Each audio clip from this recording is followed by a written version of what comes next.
The boys and I used to go swimming at a lake that was in the woods in the big meadow a few miles from town. It was a generally abandoned and flooded sandpit. Quite a few young people went there besides us. There were hardly any adults there that day, and it was particularly hot. Mark, Tom, and I got there about 2 o'clock. There weren't many people there, maybe 10 people at most. We set up at our usual spot near the old oak, swam a couple times, and then sunbathed. I needed to go to the bathroom, so I went to a secluded spot away from prying eyes, and then I saw someone coming almost right up to me. I ducked my head and accidentally crunched a branch, and they turned around. I stood up. "Who are you?" one of the girls asked sharply. "Yes, that's what I said," I replied. "I'm sorry, I didn't mean to scare you." One of them I knew.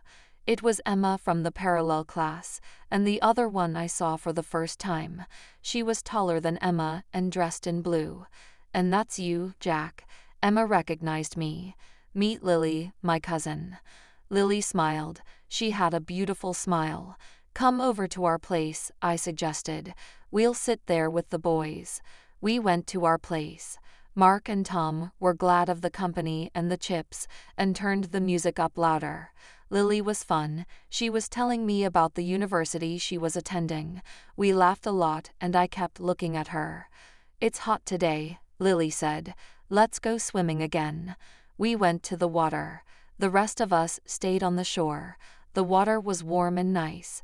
We swam and splashed, and then swam to the other shore where there was no one else. "Do you come here often?" asked Lily. "Almost every day," I answered. "And I've been here for a long time, maybe a month or more." "Hey, where are you?" came Emma's voice from the shore. "We're on our way back." The next day, I got there early. Lily was already there alone. She told me Emma was sick. We went swimming again, sunbathing, talking, and then we went into the woods to pick strawberries. We went quite far away, and sat down to rest on a fallen tree.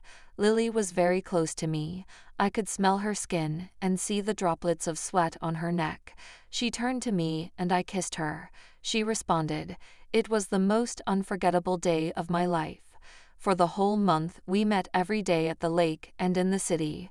We went to the movies, to the disco, and sometimes we just walked the streets. When it was time for her to leave, we both realized that this was the end. She would go back to her city and I would stay here. Many years have passed since then. I have my own family and children now, but sometimes I come to that lake and remember those summers. Those were wonderful days, and I'm grateful for them. Every summer when the temperature rose, I was drawn back to Big Meadow. Memories of those golden days lingered in my mind like the scent of wildflowers in the wind. This year was no exception. As I drove down the familiar dirt road and the lake shimmered in the afternoon sun, a sense of nostalgia never left me. I parked the car near an old oak tree, its gnarly branches reaching out to me like welcoming hands. The air was filled with the sounds of cicadas and the distant laughter of children playing by the water's edge.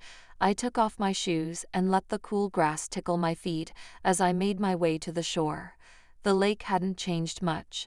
The same gentle waves splashed against the sandy shores, and the same old wooden dock stretched out into the water. I sat down on the grass, leaned on my elbows, and closed my eyes. The sun warmed my face, and I could almost hear Lily's laughter echoing across the water. This summer had been magical. Every day seemed to stretch forever, filled with endless adventures and stolen moments. Lily and I spent hours exploring the woods, picking berries, and lying on the shore of the lake. We talked about everything, our dreams, our fears, our hopes for the future. She was smart, funny, and kind, and every day I fell more and more in love with her too. But as the weeks passed, the reality of our situation began to become clear. Lily had only come to stay with us for the summer, and she was soon to return to her home in the city.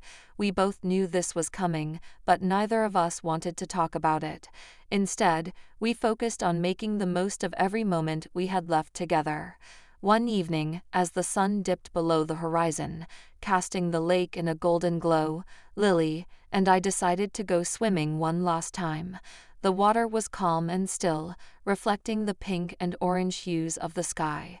We swam out to the middle of the lake and floated on our backs, looking up at the stars beginning to twinkle above us.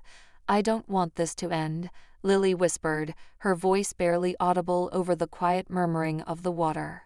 "I know," I replied, squeezing her hand, "but we'll always have those memories." We stayed in the water until the last rays of sunlight disappeared, and then slowly walked back to shore. That night we lay on the grass with our arms around each other and watched the stars twinkle overhead. The next morning, Lily packed her things and said goodbye to us. We promised to keep in touch, but deep down we both knew that things would never be the same again. Life pulls people apart, even if they desperately want to stay together. As the years went by, I thought about Lily often. I wondered how she was doing, if she remembered that summer as often as I did. But life moved on, and so did I. I met someone else, got married, and started a family of my own. And yet, despite all the changes, the memories of that summer remain in my mind. Now, sitting by the lake and watching my own children splash and play in the water, I realized how much that summer affected my personality. It taught me about love, loss, and the transience of time.